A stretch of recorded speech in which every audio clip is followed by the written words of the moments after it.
I will say there was a degree of discipline at every stage. The earliest stage, over the last 15 years, that Brandon always demonstrated, and I think as business owners as well as team members, to where it's every day we can make reasons or excuses of why we're going to accept a average result or allow for comfort to set in.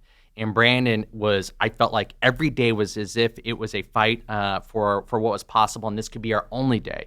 And so from a level of accountability, he definitely was very direct and I would say very specific in his expectations that always seemed to be extremely high, but it challenged the environment and the culture to never allow ourselves to get complacent and to always push the envelope, because if we could do 10% more tomorrow and then 10% the day after that and then 10% more the day after that, what was possible just by the end of the week from where we started on Monday to where we could end on Friday.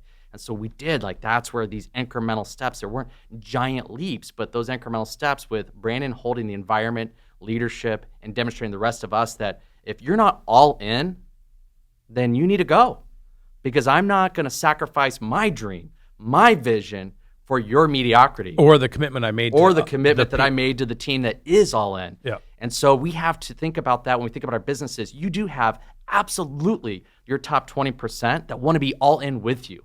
Then there's this other 80%. Some are kind of there, some are just floating along, some aren't sure where they want to be.